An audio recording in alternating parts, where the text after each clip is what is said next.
Good morning, everybody. My name is Jeff Brown. I'm with a company called Catalytic Innovation. And I'm Dan Wallace, Jeff's partner. And we're here today to talk about your why. If you take a look at the slide up here, you'll notice that there's a lot of familiar faces. And each one of them had their own personal why.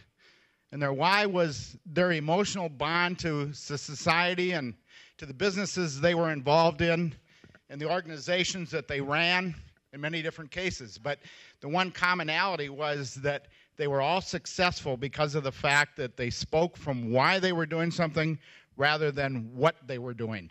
So today we're going to talk a little bit about what the why, how, what theory is.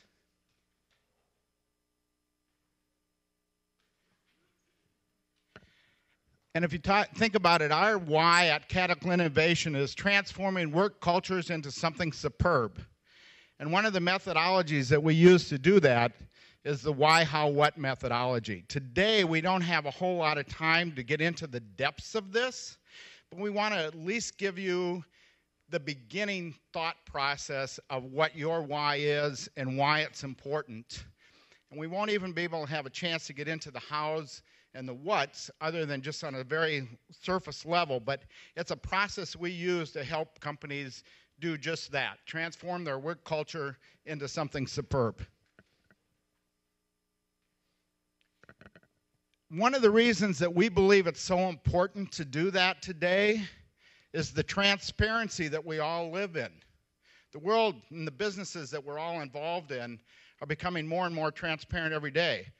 If you look at what's happening in the world of social media, Twitter, Facebook, LinkedIn, YouTube, amongst many others that are coming on the scene every day, all of us have the opportunity to learn a little bit about everybody else in an instant and to learn about the organizations that we may have to do business with in an instant. And the more and more that we become transparent in our society, the more and more we have to distinguish ourselves and make a message about what our uniqueness is and where we fit into that transparency and why people will remember us. Because remember, it's not as important as how many people you know, but how many people know you. Because if they don't know you and you know them, that connection doesn't happen. So part of the why from both your organization and from your personal view is making that connection, making your differentiation. What sets you apart from everybody else in this transparent world? Here's some examples of why statements from other companies and from other individuals. Martin Luther King, when he first started his mission, and he started talking about, I believe in a world that will live together in harmony. That was his why. And everything he talked about and everything he did to move society and to work within his own confines was based on that why. So it became the basis of who he was. At Apple, I was very fortunate enough to work there in the early years from 1981 to 86. And at Apple, our why was that we would challenge the status quo and believe in thinking differently. And I will tell you that everything we did at Apple in those days, the kinds of culture that we wanted to plan for the future, and I'll get into this in just a little bit, was based on our why. Nike is a company that I think all of us recognize. When Phil Knight started Nike, he didn't think about creating and marketing tennis shoes. His why was to allow anyone to achieve their athletic potential. And that's why he went into business. It's just that he started selling shoes first because he recognized the fact that if people were going to realize their athletic potential, they were going to start with all the different aspects of where they were working in, from a running environment, from a tennis environment, from a potential golf environment. But the shoes became the start of it. We all know Nike is the largest seller of sporting goods in the world. Sam Walton was another one. When is this mic working? Your mic just went off. Well, more technical. It's still on. At least the light's still on. When Sam Walton started Walmart, He didn't start Walmart because he wanted to create all these retail locations. The basis for why he started Walmart was to provide rural America the opportunity to buy merchandise at the same price as metro markets. Because in those days, if you were out in the rural community, you either had to buy it via catalog or you had to drive into a metro area to get your appliances or the other merchandise that you wanted to buy. So it cost you more money. So what did Sam do? He didn't create a huge number of retail stores immediately, but he created the best supply chain management and distribution system. And it was that backbone of his why that now has allowed Walmart to be the size and scope that they are today. Zappos is another one that has become very prevalent in its marketplace. When they created their why, they said they were going to become the world's best customer service and will not have an unhappy customer. Once they did that, they rose to the top. I want to talk a little bit about Apple. When I talked to you originally, when I mentioned when I worked at Apple in the early days, everything we did there was based on why and think differently and changing the status quo. So part of the job that I had at Apple was in what we called the HAL team. And the HAL team was based on looking at futures and trends. And so we looked at things in incremental years of 4 in those days, and it was like 4, 8, 12, 16, 20. And the reason we were called the HAL team is we started with the millennium, or for all of you that have not seen it or have seen it, there was a movie that came out in that time frame called 2001: A Space Odyssey, and the computer at the turn of the century, HAL, was kind of a phenom. So that was why we were considered the HAL team and looking at the futures and trends. But what was really interesting about it is part of the job that I had is looking at not only the trends, but how fast people were going to adopt to those trends. So when we would go out and looking at past manufacturing or other innovative type of technologies, we noticed that when something came into the market during the first 4 years, you got the early adopters and the people that would start using that technology right away or that merchandise or that product right away. During the second 4 years is when it started growing a little bit in greater use, and by the third 4-year period of time, it started becoming more prolific, and by the last 4 years, it became everybody was using it. So we were always planning on those incremental 4 years, and everything that we did and looked at in that innovation time frame of what we were going to develop had to be answered by why. Whenever I went back to Steve Jobs and said, here's our plan, here's how we're going to do this, here's what we're going to do, it was always said, why are you going to do that?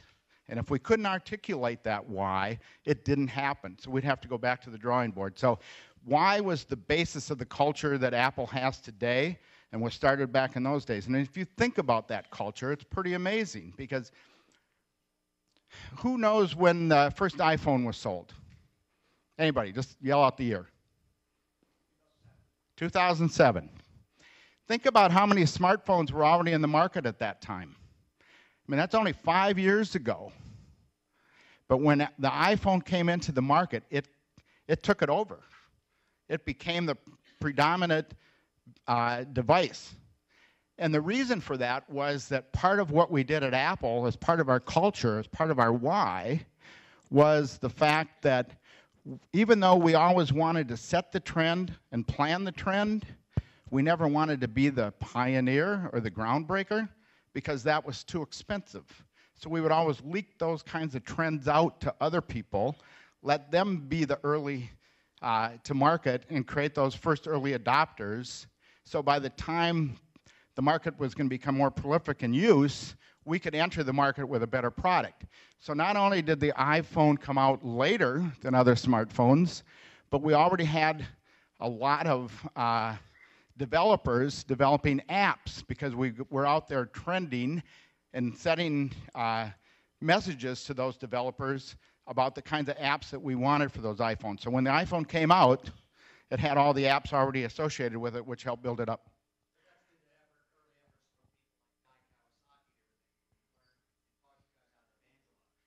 Well, yes, that was part of it. It was part of the team. Here's what's interesting. The team that I was on, the innovation team, we were not allowed to talk to Guy.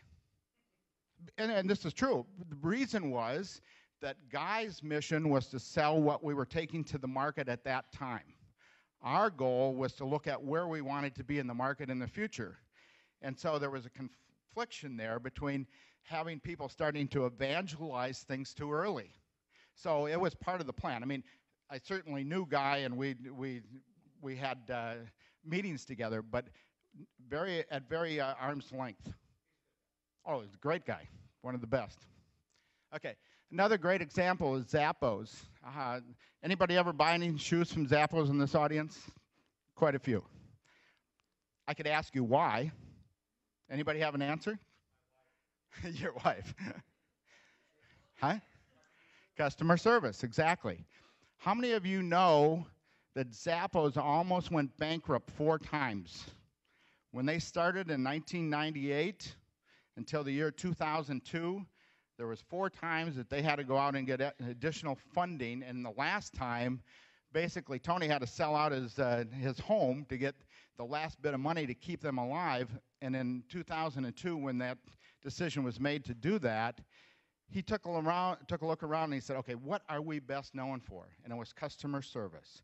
So they came out with their why message, and they started promoting that message. And that message was that we were not going to have an unhappy customer. Once they did that, they started rising to the top.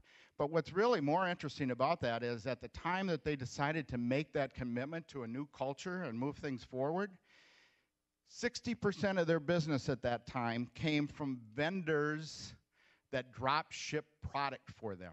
So when you went into Zappos and ordered something, the vendor that made that shoe drop shipped it to you. So 60% of their business. When they decided to go with their why message, they cut that whole 60% of their business out. They stopped working with those vendors. So, I mean, it was a big risk and a big chance, but look at the reward.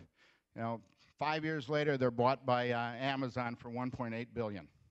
So there's some success in establishing a why and living to it and creating a culture to it. They're not the only one. We mentioned Nike, Walmart. Now here's a few companies over the last 5 years that have totally reinvented themselves because they've created a new why. Rackspace, Computer Associates, Sybase, Motorola. They were all companies that were having a lot of problems in the marketplace until they decided to reinvent themselves and come out with a mission statement. I'm not going to get into all those today, but I also want to bring up 2 that didn't. They were leaders in the marketplace, but they weren't leaders in their culture or leaders in trends. Kodak and Polaroid, pretty much gone today, and I'm pretty much not going to be saved. I want you to read this slide.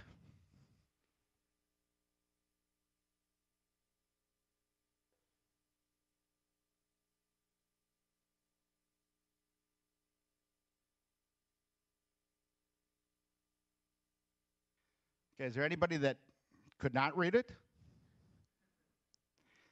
Here's the point about what why does. Why is, I mean, our brain basically works on perception and emotion, and that trumps logic. Basically, you see it in action right here, trying to read that slide. So if you start speaking and looking at your why as a business or your why as a person from an emotional standpoint, you'll understand that people care a lot more about why you do something rather than what you do. Most organizations and most people talk about what they do rather than why they do it. A why statement actually expresses that emotional perception that we just saw in action. Why it works. How many here have seen or read, seen Simon Sinek on TED or read Starting with Why? If you haven't, do so. You can Google Simon Sinek on and watch his TED presentation, or read the book Start with Why, or do both, because he really gets into the science of why is important and why it works. He created what we call the golden circle, and the golden circle is that talks about that most companies and most individuals start with what they do. And when you talk about what you do, it allows the marketplace to interpret it in their own way. It goes back to that logical thing that we talked about in the brain. We have two sides of the brain, one that does language and one that does emotional. And Simon in his book points out why the emotional side is more powerful and why people will remember you with that emotional why rather than what you do. So I challenge you as you go forward today to start thinking about your why, and we're going to get into that a little bit, but if you start with why, people are going to remember you more. The other thing that we're finding with the organizations that we're working with is that the companies that reinvent themselves with a why statement rather than a what statement can handle change. Change is always constantly evolving, and every company that doesn't embrace change can't be innovative. And so innovation is really the adoption of change in a good cultural way. And so we use why in a lot of the organizations that we work with today to start with them understanding how to embrace that change and move forward and what kind of new messaging they have to take to the market. One of the things that is hard for people to understand is maybe I can develop my why overnight. It doesn't usually happen. There's a whole process that we've developed to help people get to their why. But if you work on it and start thinking about all the fundamental reasons and passions that you are doing something, and you eventually get to your why, and you come to the realization that when you introduce yourself, you start with why instead of what you're doing. Like when we started today, we talked about the fact that we help transform good workplaces into superb workplaces. Most people will tell you what they did instead, but the why message will get you a lot further faster and people remember it. And once you get to that why, it'll be worth your weight in gold because you'll start seeing how fast you move forward in differentiating yourself from the rest of the people in the marketplace. Now, the key why benefits that we found in the companies that we've been working with are that once you have a why message in your organization, it's much easier to motivate employees who share that passion. And it's also much easier to attract employees that share that passion. And the messaging that you put out into the marketplace is going to connect you with people in a much more dynamic way. Customers who connect emotionally will become brand advocates. Part of what's happening in the transparent world today is that you need to create fans and friends, and those usually come from followers. And in order to get the followers started to start speaking about you, you have to connect with them emotionally, or they're not going to trust you and they're not going to talk about you. But the why will help you get there faster. And with social media being such a strong component of go-to-market today, if you have a good, strong why, it'll allow you to use your social media in an outreach that rings true because it's authentic. It's a passion of the business. It's a passion of the people involved with the business. So one of the things we're asking you to think about today is a why culture creates a sustainable competitive advantage. Next. A why champion inside an organization. So if you're in an organization that doesn't have a why today, if you start championing this inside your organizations, you'll move further faster within the organization, and you'll find that the organization will embrace you in a greater way as well. And why creates a framework for better decision making, because every time you have to go through a change and start looking at new ways of doing things, you do it based on that passion or why you're doing it, instead of what you're doing. Your why doesn't get found, it emerges from your experiences. And with that, I'm going to turn it over to Dan to talk a little bit more about how we can invoke experiences to get to your why. Thanks. Hello? All right. That works. Thanks, Jeff. So Jeff went over the theory of why, and now we're going to move into some practice. One thing I'm going to ask you to do, if you're not sitting next to somebody, sit next to somebody, because we are going to have a little exercise here where you can share. But first I'm going to share. So just to kind of explain what we're doing, I want you to think about 3 questions. The first is, what was your why when you were a child? So that's question number 1. What was your why when you're a child? You can learn a lot from childhood. That's where our essential nature comes from. So think about that one. The second one I want you to think about, and so take some notes on this if you can. What was your why as a child? So that's where you came from. Then think about, what is your why at work today? And it's from the work perspective, from where you work.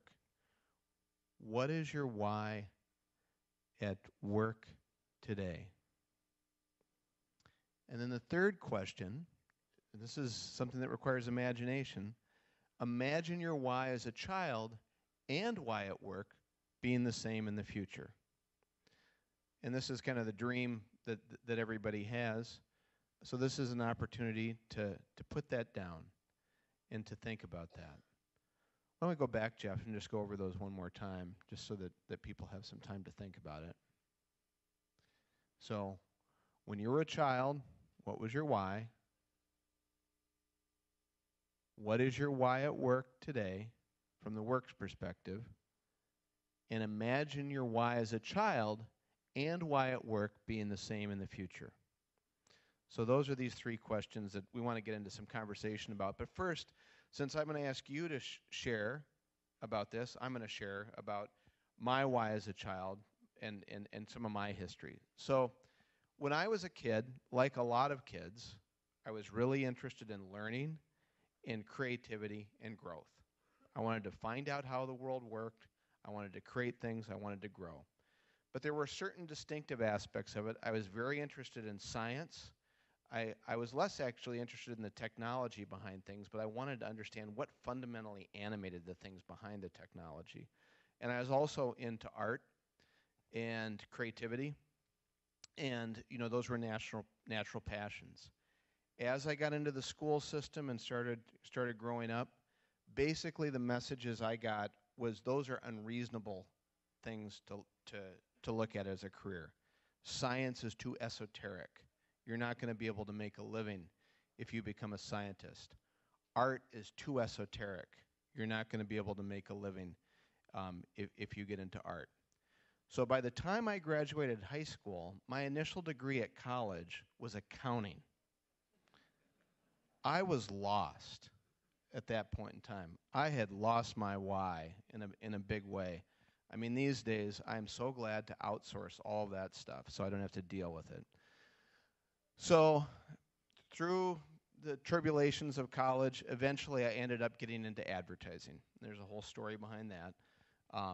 And that had part of it. Advertising, you get to do some learning, certainly the creativity, but the growth part of it in advertising, if any of you watch Mad Men, you'll see that it isn't exactly an area where you want to personally grow. And you really have a hard time in advertising connecting your learning and your creativity to growth in general. It's hard to parse that out. So it was never completely a good fit. And the thing that transformed it is in the late 90s, I focused on dot-coms and tech firms with a small ad agency, and it imploded in 2000. And immediately, I started getting interested in science and art, going back into my why. I started developing products to help people learn, grow, and create at companies. Eventually, I ran into Jeff to work on innovation, which is congruent with my why. So I feel like I'm moving towards a future where my why is congruent. And one of the things I want to just make clear is that this is not easy work.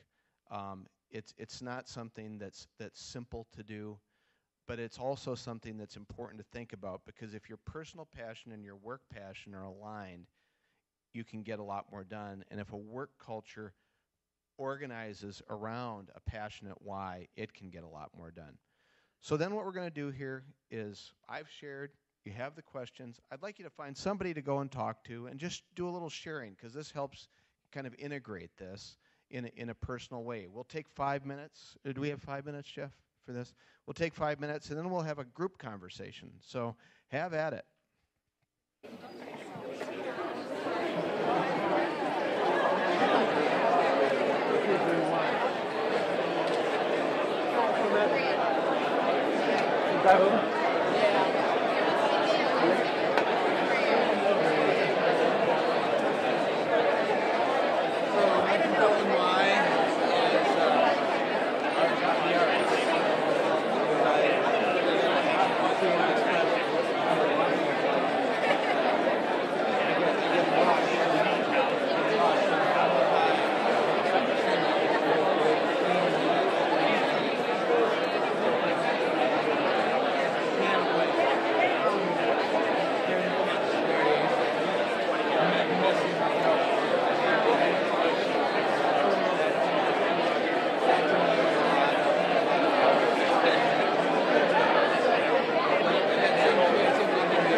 1 minute, we're going to get back into a group discussion. Upper management already established wants to think in the same way that they're thinking, and very often they don't innovate, and they run into difficulties, and they don't want to do that. Like what a certain company is running right now, like a name now, people's box is not going to be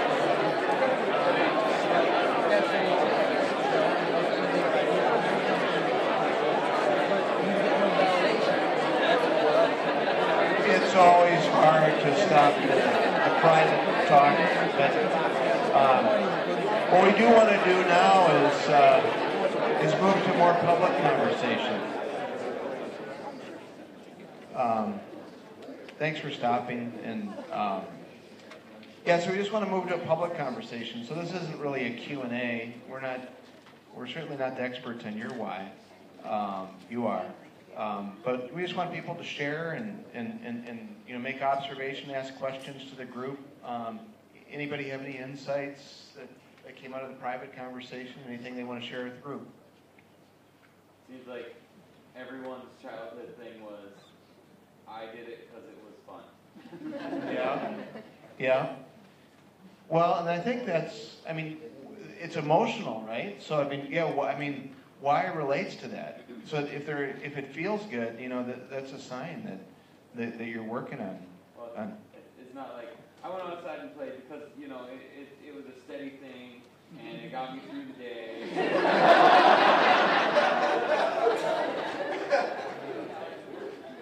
That's funny. How many people ask their parents why when they told you not to do something? Because and even like I remember the old adage, don't touch that stove. You're still going to go do it. You've got to find out why yourself. You got to feel that emotion yourself. When we get older, we start losing that.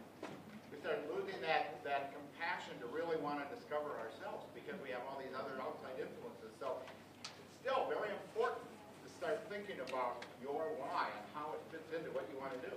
I think a lot of it too was when you were younger, I used to love to learn things and try to figure out stuff, and you had more time. You had a lot more surplus free time to be able to go out and look at such a variety of different things, and you could pick up on different subjects, look at different things, you could learn a lot. With the internet, obviously, it's grown magnitude of what you can look at and study and realize. But even when we were growing up, it was more of a paper age. You could still look at so many different things and take time to read things and do things. The bad thing is, as you get older, you get dragged into the 9 to 5. If you get dragged into the familial commitments, that you don't have as much time, and you have to kind of pick and choose where you want to study, what you want to look at. You have to kind of almost prioritize and set aside time to do some of those things that you want to do. It's a good point. Does anybody have solutions to that problem? Because that's a really good point. Anybody share anything on how they can have time to explore? And while we're here today, right? But are there other ideas? Well, I will tell you this: that when I worked at Apple, and even the people that I still know that work there today, Apple promotes that you take time to continually learn. They want you to do that as part of your job. That's part of the culture. Nike still does that today. Zappos does that today. I've taken groups that we've worked with down on tours at Zappos, and their whole company, everybody loves to talk about how happy they are there. And part of the culture is that they have time every day to learn a little bit, to figure out what feel good and why they need to be happy, because the belief is that if the person inside the organization isn't happy, how can they extend happiness to and service to their clients? So I truly believe that we're starting to see kind of a rebirth of company cultures that are starting to understand that that value is something that they have to bring within their own organizations to start attracting more and better people. Because those are the kind of people that are going to allow them to succeed and not have to continually reinvent themselves. Just not in banking. Not in banking. Just not in banking. Oh, maybe.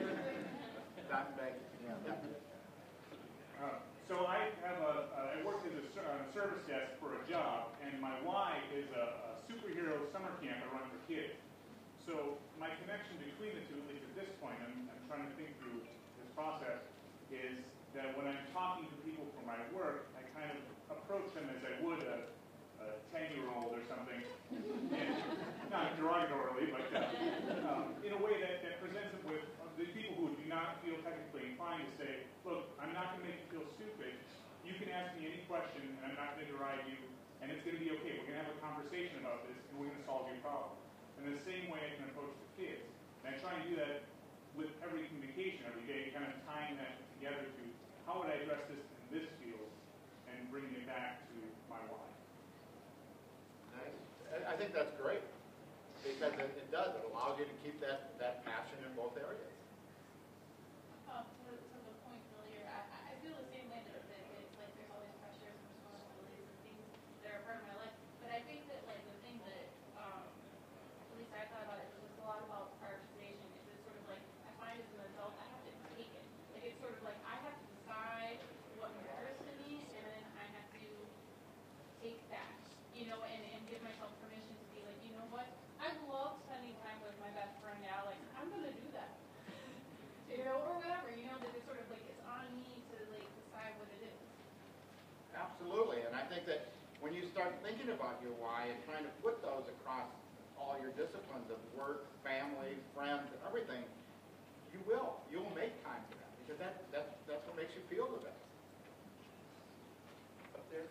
I feel like when we're children, we're taught to be dreamers, and our parents tell us, go and chase your dreams, do whatever you want, do what makes you happy. But then we get into school, and we're taught to be more practical.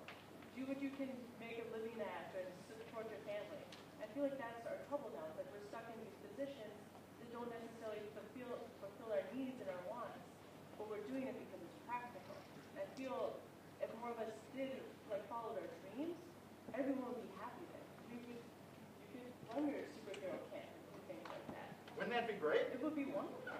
Well, that's what we're promoting. We're trying to get people to think that way and get companies to think that way. And we're finding some companies. I mean, I will tell you this: I work on a project this past summer at a big food company. I can't say who it was, but they created a new why. Instead of just selling food anymore, their new why is that they're going to provide better tasting, better for you food. Now, that being said, they had to go back to their vendors, the Costco's, the Walmarts, the Targets, and everything, and said, hey, we may not have been providing you the best products because they have ingredients in them that aren't better for you, but we're changing, and we're going to work with you, and we want you to be part of our decision-making on how we're going to make these changes. So companies are beginning to realize that those kind of values are going to make a difference in their bottom line in the future. So it's coming together. Just in the back here, I just want to make sure the people in the back. You? Yeah. Awesome. I was wondering if you ever think that a company's why is too big for themselves. Like the company I work for, our why is to improve the self-esteem of the world. Now, I feel like that I tried to talk sense into them, but it seems that now what do you tell companies when their goal is way too big, Well, that's pretty grandiose. But in an organization like that, I think it goes just as the opposite side of the company that doesn't have a why and they're just in there for making money. When you get too big a why or too big a grandiose why, you can't create accountability. And we didn't even get into this today, but when you start looking at the hows of how you accomplish your why, you've got to have accountability in there too. You got to have measurement in there. And when you have a why that's that grandiose, it's pretty hard to create accountability in-house. So. You just got to add one person at a time. Yeah. Way back up top. I'll stand and be called on. I feel like I'm at table topics at Toastmasters. So when you're talking about the why, it allows us to tell a story. When I say what I do, and that's the first question that everybody here asks each other when we meet each other, so what do you do? Well, I don't even we can tell each other what we do, but the why allows you to tell a story beyond I do X, Y, Z about ABC. How is important, but it invigorates you, it motivates you, and I can see the way that you two talk and yet the way that other people talk. When you get to why, people brighten up and they get excited and the ideas get to be exchanged more. So when you're asking, why, and I was talking to these two great people over here about childhood and about how marrying things up with work. It's a wonderful exercise to go through, and if there's time at the end, I'd also be interested if you know other disciples of Simon Sinek. You mentioned him earlier before, and he's wonderful, and I'm wondering if there's other resources that we have along those lines. I like to say that Simon stole my idea, but he wrote the book first, so it was my idea. Because I've actually been practicing this with companies for over 20 years since I left Apple. So, and he was really he was kind of like the catalyst of getting people to really start understanding why again. So I really appreciate what he did with that. There's Jen here said there's a book called How that's quite good on how by Dov Seidman. So. And for those of you that want to talk to an actual client that's actually gone through the why process, that has kind of gone through this transformation, Jen owns a company called B-Swing, which is, and we won't get into all the details of what they do, but it's a great company to know here in the Twin Cities. They're going through this transformation and very successfully have created a culture that has allowed them to expand not only what they do, but why they're doing it, and the companies that they want to do it with. And you can tell them what your why is now. I think it's a great why. Our why is make things that matter. So we're really driven by making products and services and things that help people learn better, think better, do better tomorrow. So it's that sort of, we're really motivated by helping people think about the future and where they want to be instead of just being limited by, I guess, the pragmatic part of all of us that makes us accountants, or my mom probably still thinks I'm a social science teacher teaching 7th grade. There is nothing more exhilarating than when your kid finally moves out and you become an empty nester, because it does allow you that opportunity to start thinking about, what do you want to do, and some of us that eventually do want to retire one day, we get to a point where after the kids move out, you have time to sit there and reflect, and you're talking to your wife or staring at your wife going, what I want to do. This is a good time to go back and reflect and figure out what really does motivate you, what makes you happy, and where you want to end up basically completing your life.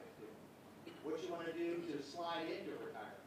Because I think a lot of us, unfortunately, have done the 9 to 5 to support our families. We've done our jobs because we had to. Somebody had to pay the bills. Somebody had to do it, so you sucked it up and you did what you needed to do.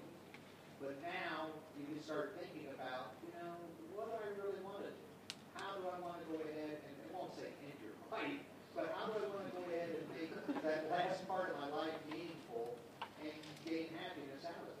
So I think that's a good thing to think about too. It's a great thing to think about, and I think for the people that are in that arena or that stage of their life, it's a great thing to think about. And people that are in the younger stages of life, think about looking for the kinds of companies that are going to allow you to have your passion, to excel in those organizations, because they are out there and they're beginning to be more and more of them. Think about the important to look at companies that have a why to do it beyond just your own personal life, right? Yeah. Like, of course, I would love to probably be able to draw pictures and dance, right? That would be so easy.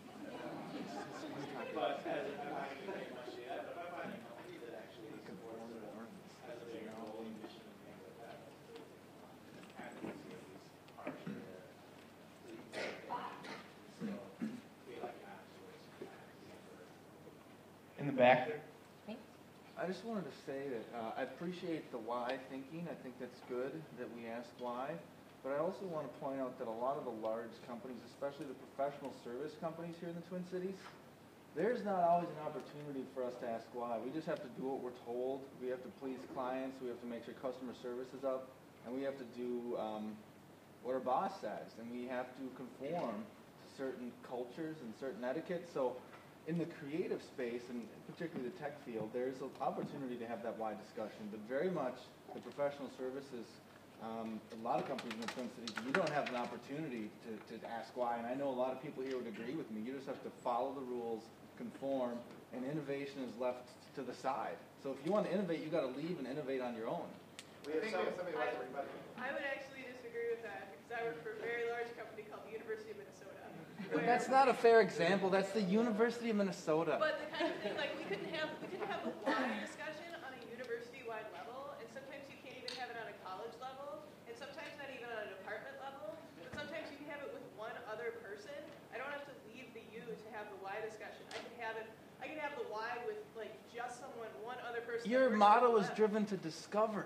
And it's a really weird phrase, isn't it? The only comment I want to make to what you said about the service industry is that we agree that there's a lot of organizations that don't get it.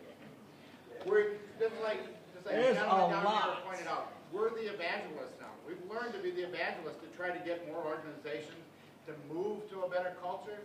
And we are working with people over at the University of Minnesota and other academic areas and trying to bring this even into the academic world of teaching these things at that level so that as we all move as a society in the future, that more and more companies will realize the value of why, or at least the value of being able to tie an emotional bond between themselves and the consumers and the people that have to work there. So that's really what we're all about. Yeah.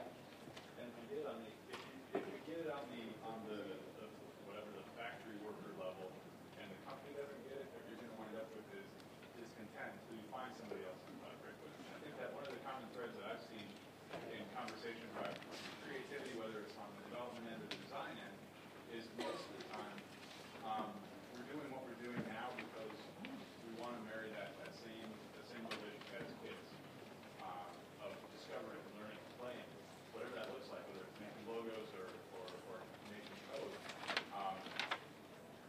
come together. So you're always going to be motivated to do, whether it's provide for your family or spend long nights and weekends.